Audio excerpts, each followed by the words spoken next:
follow. I'm gonna love you so. You'll learn what I already know. I love you means you're never, ever, ever getting rid. Halo guys, kami dari kelompok Aluvia.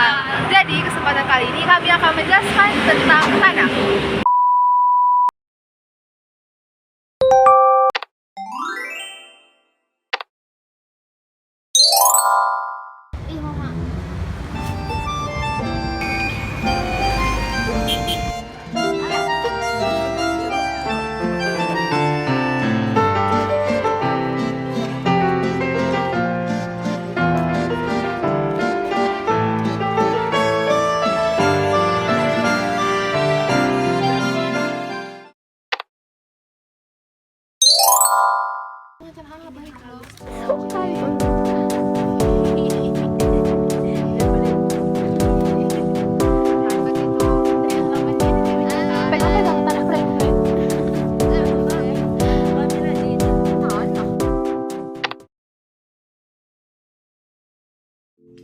Oke teman-teman, jadi di sini kami akan menjelaskan mengenai hasil dari kegiatan identifikasi yang sudah kami lakukan mengenai jenis-jenis tanah. Jadi kami mengambil beberapa jenis tanah di lingkungan sekolah kita, yaitu SMA Negeri 1 Kabanjahe. Oke, di sini saya akan membahas mengenai tanah latosol. Teman-teman, tanah latosol merupakan jenis tanah tua, di mana tanah latosol adalah tanah yang terbentuk dari batuan api yang mengalami proses pelapukan lebih lanjut. Oke, jadi mari kita bahas mengenai ciri-ciri dari tanah latosol. Jadi ciri-ciri pertama dari tanah latosol adalah tekstur. Tekstur dari tanah latosol bersifat halus ataupun butiran-butiran yang kecil. Yang kedua adalah dari segi warna. Jadi teman-teman, warna dari tanah latosol itu bisa dibilang bervariasi, mulai dari yang coklat hingga kemerahan. Hal tersebut dipengaruhi karena tingkat tinggi rendahnya oksidasi besi yang dialami pada sebuah tanah. Jadi hal itu juga dipengaruhi oleh lokasi tanah tersebut berada. Selanjutnya yang ketiga yaitu kandungan mineral. Teman-teman, kandungan mineral yang terdapat pada tanah latosol bersifat rendah ataupun sedikit. Jadi hal itu menyebabkan tumbuh-tumbuhan yang tumbuh di tanah latosol hanya beberapa jenis saja yang dapat tumbuh dengan baik. Selanjutnya yang keempat yaitu keasaman. Tingkat keasaman dari tanah latosol sekitar 4,5 hingga 6,5. Hal tersebut berpengaruh juga sama halnya seperti mineral berpengaruh pada tingkat kesuburan tumbuhan yang tumbuh di atasnya. Selanjutnya ataupun yang terakhir adalah penyerapan.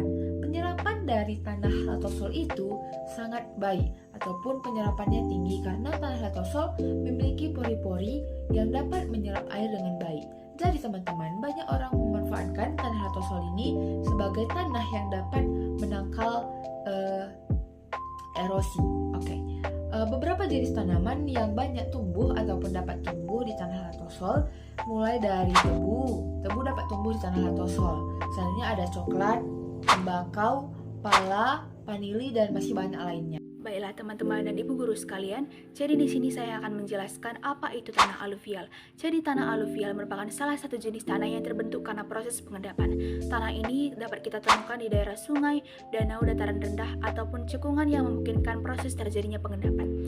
Tanah ini memiliki manfaat di bidang pertanian untuk mempermudah proses irigasi pada lahan pertanian.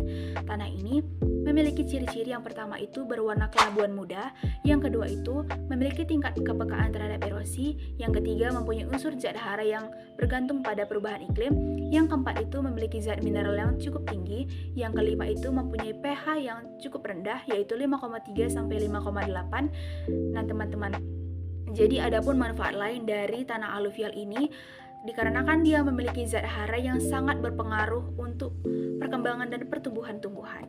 Daerah-daerah di Indonesia yang memiliki tanah aluvial itu seperti daerah Jawa bagian utara, Kalimantan Selatan, Kalimantan Barat, dan daerah Papua. Jadi, sekian dari tanah aluvial. Nah, jenis tanah selanjutnya ialah tanah kapur. Nah, tanah kapur adalah tanah yang berasal dari pelapukan batuan kapur. Nah, tanah kapur dianggap sebagai tanah yang tidak subur ataupun tidak memiliki zat unsur hara. Ataupun dapat kita katakan bahwa ia memiliki zat unsur hara, namun dengan jumlah yang sangat amat sedikit. Nah, ciri-ciri dari tanah kapur ialah ia berwarna lebih terang ataupun putih, berbeda dengan jenis tanah yang lain. Nah, meskipun batuan kapur tidak cocok digunakan untuk pertanian, namun ia memiliki manfaat lain di wilayah pertanian. Nah, seperti yang pertama ialah memberikan nutrisi yang penting bagi tumbuhan. Yang kedua, ia mampu mengubah pH tumbuhan sesuai kebutuhan. Dan yang ketiga, ia mampu menetralisir zat yang berlebihan di tumbuhan ataupun tanah yang dapat meracuni tanah maupun tumbuhan. Nah, jenis tanah selanjutnya ialah tanah humus. Nah, tanah humus ialah tanah yang berasal dari hasil pelapukan dedaunan dan batang pohon di hutan. Atau tanah humus juga sering dikenal sebagai sisa-sisa tumbuhan ataupun hewan yang telah dirombak oleh mikroorganisme di dalam tanah. Kimia, tanah humus dikenal memiliki beberapa zat organik seperti alifati, asam karbosilat, dan hidroksida. Nah, ciri-ciri dari tanah humus ialah yang pertama, ia bersifat sangat gembur dan tidak padat seperti tanah-tanah lainnya. Yang kedua, ia berwarna coklat. Nah, tanah humus ini sangat cocok untuk digunakan pertanian karena dianggap sangat subur. Nah, tanah humus ini mudah ditemukan di wilayah dengan iklim yang tropis. Di Indonesia sendiri, persebaran tanah humus sangatlah merata. Tanah mergel merupakan tanah campuran dari tanah liat, pasir, dan juga kapur ataupun batuan kapur. Nah, tanah tersebut kurang subur untuk ditanami tanaman karena dipengaruhi oleh curah hujan yang tidak merata sehingga kandungan di dalamnya tidak merata.